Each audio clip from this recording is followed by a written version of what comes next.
चलिए तो अब हम देखने वाले हैं कि भाई समकोण त्रिभुज में त्रिकोणमितीय अनुपात होते हैं वो क्या होते हैं। तो हमने देखा कि भाई अगर एंगल ए की हम बात कर रहे हैं, यहाँ पे हम किस एंगल को लेकर चल रहे हैं, सिर्फ एंगल ए को, मतलब कोण ए की बात कर रहे हैं। ठीक है, तो इसके लिए जो त्रिकोणमितीय अनुपात होंगे वो क्या होंगे वो देखते हैं।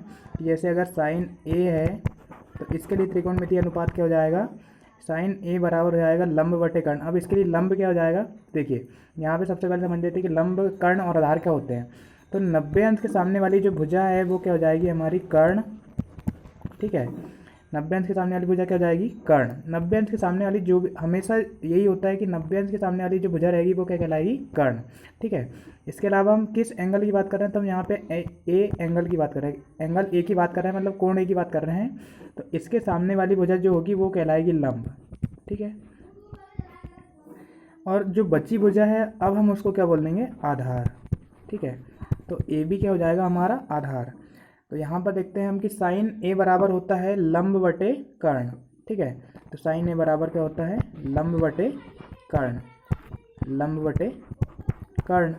ठीक है, इसको हम अगर भुजाओं को नाम से दिखाना है तो लंब क्या हो जाएगा हमारा बी सी, और कर्ण क्या हो जाएगा हमारा ए सी।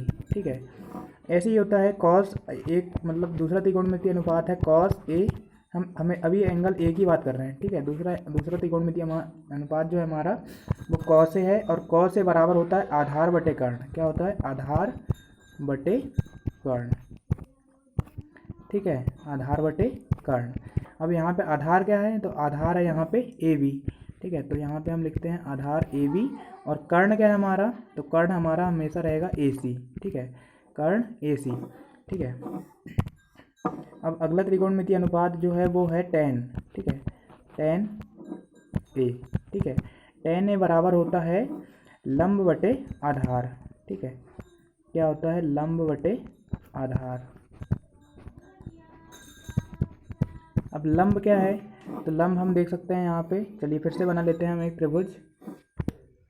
तो देखते हैं यहाँ पे कि लंब क्या हो जाएगा हमारा, लंब हो जाएगा बी सी, और आधार क्या हो जाएगा हमारा, आधार हो जाएगा ए बी।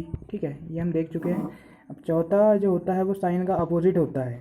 ठीक है, तो साइन का जो अपोजिट होगा वो होगा कॉसेक ए, और कॉसेक ए के लिए हमने अभी इससे पहले हमने जो देखा था कि भाई साइन ए बराबर क्या होता है, तो साइन ए बराबर होता है लंब बटे आधार। तो इसका अपोजिट क्या हो जाएगा, सॉरी, साइन ए बराबर होता है कर्ण, लंब बटे कर्ण। तो इसका अपोजिट क्या हो जाएगा, कॉसेक। ठीक है, और तो जब कॉसेक ए हो जाएगा तो वहाँ पे क्या हो जाएगा, कर्ण बटे लंब। ठीक है, तो कॉसेक ए बराबर हो जाएगा कर्ण बटे लंब, कर्ण बटे लंब।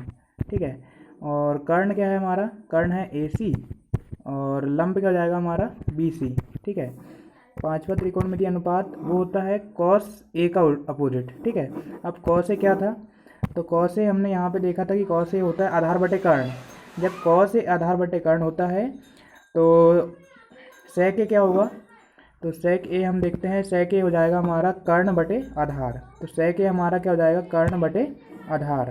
ठीक है, तो यहाँ पे लिखते हैं सेक ए बराबर हो जाएगा कर्ण बटे आधार। ठीक है, अब कर्ण क्या है वो देख लीजिए, तो कर्ण है हमारा ए सी,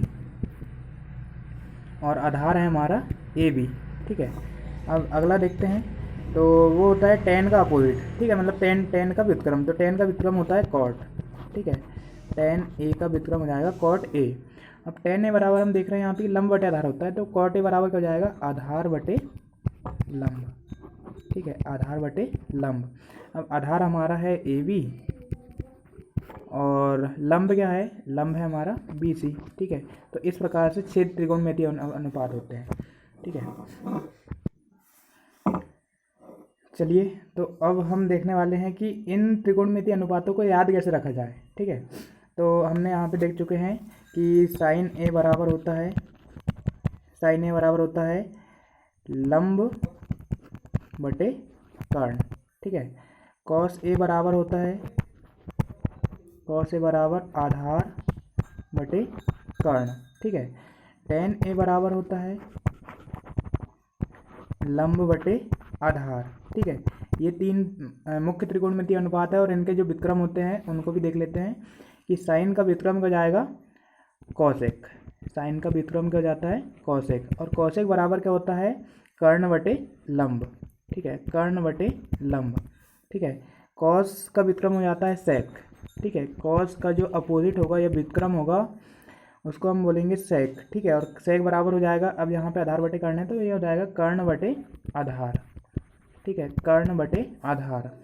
और यहाँ पे tan a बराबर होता है लंब बटे आधार, तो tan का व्युत्क्रम जो होगा वो हो जाएगा cot a, और cot a को हम बोलेंगे आधार बटे लंब, ठीक है। तो ये याद कर सकते हैं हम।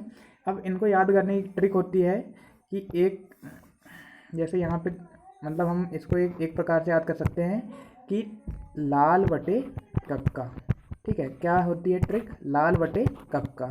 अब सुनिए याद कैसे रखना है कि लाल बटे कक्का मतलब यहाँ पे जो लाल बटे कक्का मतलब जो शुरू में है साइन, उसके बाद आएगा कॉस, ठीक है, और उसके बाद आएगा टेन, ठीक है। तो इसी क्रम में आपको याद भी रखना है कि साइन कॉस टेन होता है, और साइन बराबर हो जाएगा यहाँ पे एल का मतलब है लंब और के का मतलब है कर्ण, ठीक है, एल मतलब लंब और के मतलब कर्ण। तो साइन मतलब साइन जब भी आएगा तो वहाँ पे हम बोलेंगे कि लंब बटे कर्ण।